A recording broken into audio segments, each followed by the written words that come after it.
Gênesis capítulo 16, versículo 1, e lá vamos nós.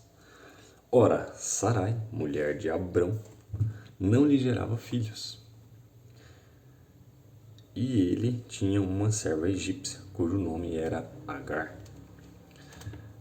E disse Sarai a Abrão: Eis que o Senhor me tem impedido de gerar. Entra, pois, à minha serva. Porventura, terei filhos dela. E ouviu Abrão a voz de Sarai.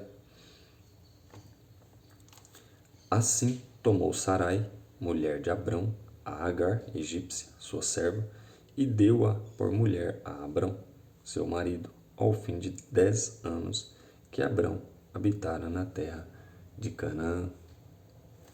E ele entrou a Agar, e ela concebeu. E, vendo ela que concebera, foi sua senhora desprezada aos seus olhos. Então disse Sarai a Abrão: Meu agravo seja sobre ti.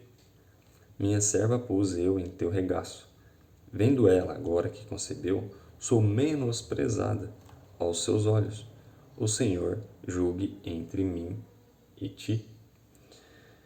E disse Abrão a Sarai: Eis que tua serva está na tua mão. Faze-lhe o que bom é aos teus olhos. E afligiu-a Sarai, e ela fugiu da sua face. E o anjo do Senhor a achou junto a uma fonte de água no deserto, junto à fonte no caminho de Sur.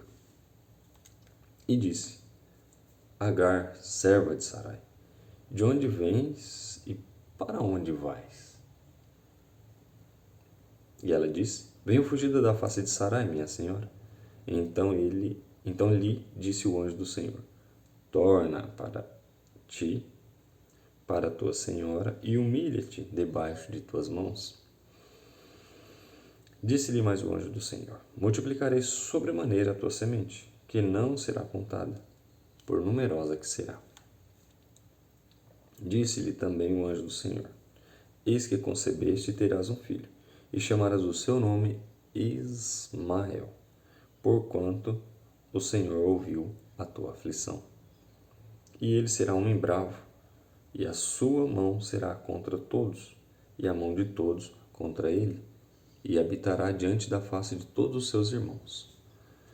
E ela chamou o nome do Senhor, que com ela falava: Tu és Deus da vista, porque disse: Não olhei eu também para aquele que me vê?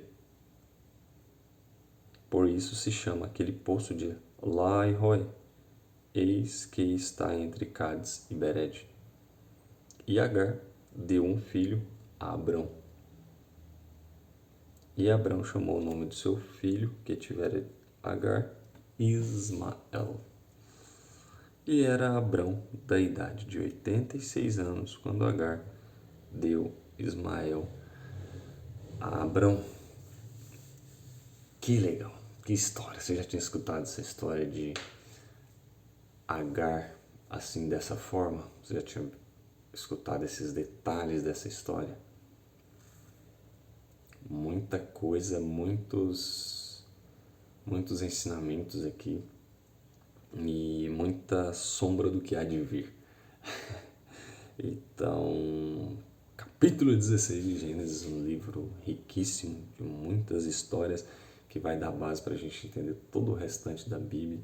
E aqui tem mensagens poderosíssimas, aprendizados surreais para nós. E eu quero começar observando aqui que no capítulo 15 nós vemos que o Senhor Deus, Abraão foi falar com o Senhor Deus porque ele ainda não tinha filhos. E aí ele já ficando preocupado com aquilo, já ficando de idade, a esposa também, ele falou: olha, quem vai herdar as minhas coisas vai ser o mordomo aqui, alguém nascido da minha casa, mas não vai ser o meu filho. Então, ando incomodado com isso.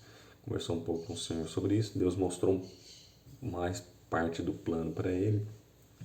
Contou aquela questão ali de que a geração dele, os filhos dele, né, as gerações futuras ali, iriam morar em terra distante, que a Bíblia não fala, né? Quando Deus fala com Abraão, não fala que seria o Egito, mas que seria a tua semente será peregrino em terra que não é tua. Então iria morar lá, mas não era aquela terra que eles iam habitar. E depois eles iam sair de lá 400 anos depois de entrar. E então a gente depois sabe dessa história, foi quando eles foram para lá na época de Jacó, ali de José, e depois ficaram até a saída no tempo de Moisés. E então Deus revela um pouco mais do plano para Abrão, mas fala, tipo, ainda não é tempo, eu vou te dar o filho, fica tranquilo, vai acontecer, mas espera um pouco mais. E aqui entra esse cenário de Sarai tentando dar uma ajudinha para Deus, porque talvez Deus não estava conseguindo, né? Então, às vezes é a nossa falha como seres humanos, né? Eu imagino que Abraão sempre comentava sobre isso, falava sobre essa promessa que ele tinha, essa conversa que ele teve com Deus. Eu acredito que a Bíblia não relata, mas eu tenho comigo que em casa, na família ali, às vezes, talvez não com os servos, mas muito provavelmente com a esposa, com Sarai. Então Abraão ia ali e conversava, às vezes trocava uma ideia, falava sobre isso, não, o Senhor vai nos dar um filho e tal. E Sara viu que isso estava demorando demais, já tinha bastante tempo. Então ela resolve arrumar esse meio aí. Ah, já sei, tive uma ideia. Deve ter sido até uma ideia que veio de Deus. Tem uma serva aqui, Agar, muito fiel, muito firme. Alguns estudiosos acreditam que essa Agar foi alguém que veio com eles quando eles saíram ali do Egito, quando o rei do Egito que pegou Sara e levou lá para dentro do seu reinado, e depois o Senhor puxou a orelha dele ali e adoeceu o reinado inteiro por conta de Sarai. E aí foi lá falar com Abrão, e aí também mandou eles embora e tal. Não, você falou que a mulher era sua irmã, a mulher é sua esposa, você quer me matar? Então a gente leu isso aí agora em Gênesis. Então alguns estudiosos acreditam que essa Agar foi quando eles deu riquezas, posses e tal. Então essa Agar, sendo egípcia, saiu dali e foi embora como presente para Sarai. Talvez elas tenham se afeiçoado aqueles dias ali que Sarai ficou dentro do palácio do rei. Então ela foi embora junto com eles e era a serva. E por Sarai aqui ter essa proximidade com a Agar, então provavelmente elas eram muito amigas e tinham se dado muito bem. E Sarai pensou, acho que vai dar certo. E aí Sarai sugeriu que Abrão ficasse com Agar, a fim de que Sarai tivesse um filho através de Agar. Mas foi diferente, porque quando realmente a Agar percebeu que estava gerando um filho de Abrão, ela se sentiu melhor, se sentiu superior à sua senhora. E aí começou a menosprezar a sua senhora. Então aquele que era amizade começou a virar uma disputa, começou a virar uma porfia. E aí Sarai não agradou disso e falou para Abrão mandar ela embora. Abrão falou, a serva é tua, foi ideia sua fazer isso, então se vira aí, resolve esse BO que eu não quero saber não. E aí Sara mandou ela embora, realmente. Ela foi embora, mas o anjo... Na verdade, ela nem foi embora.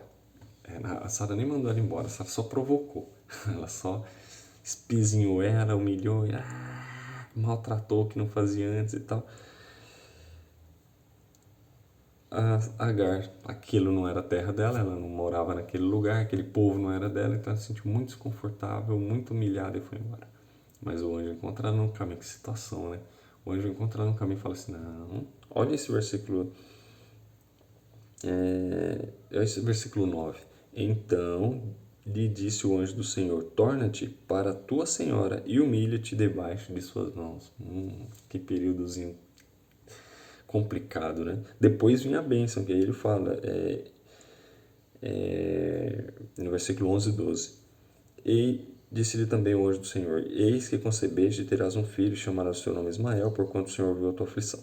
E ele será homem bravo, e a sua mão será contra todos, todos contra ele. E habitará diante da face de todos seus irmãos. Então o anjo já contou um pouco mais do plano para ela, mas ela tinha que, versículo 9, torna-te para a tua senhora e humilha-te debaixo de tuas mãos. Então, os períodos da vida complicado, complexo e que a gente precisa da ajuda de Deus para passar, porque a vitória vem, mas tem que primeiro humilhar, primeiro ouvir a voz do Senhor, e Deus com certeza queria trabalhar o coração de Agar de alguma forma ali. E ali realmente Agar também faz um comentário que ele fala: Tu és Deus da vista, porque disse, não olhei eu também para aquele que me vê. Olha que legal. Então até aí a Sarai Agar provavelmente conhece Deus Jeová pela visão de Abrão, porque ela viu o rito daquele pessoal, como que eles adoravam a Deus, como é que eles se relacionavam com Deus. Então ela só tinha essa experiência de ver Deus dessa forma. Agora ela passa a ter essa experiência com Deus, porque o anjo do Senhor falou com ela. Então ela também passa a crer um tanto mais. E bom, esses são os pontos aqui desse capítulo 16. Então, da questão de às vezes a gente não esperar o tempo de Deus e ficar arrumando jeitinho, ficar arrumando formas, porque Deus falou que ia dar um filho de Abrão com a sua esposa Sarai. Então não precisava de arrumar um jeito, tentar antecipar, porque naturalmente não era o tempo. E é esperar o tempo de Deus. Por mais difícil que seja, por mais longo que seja, a nossa existência nessa terra é curta, é rápido, mas no entanto a gente tem que viver a esperança do Senhor, estar sempre com fé no Senhor, viver nessa confiança dele e saber que Ele está conosco em todo o tempo, nos ajuda na jornada e sempre buscar a face do Senhor. E dia após dia, mesmo não alcançando aquilo que nós queremos ou gostaríamos, mas sabendo que Ele está no controle e que tudo ao seu tempo vai acontecer.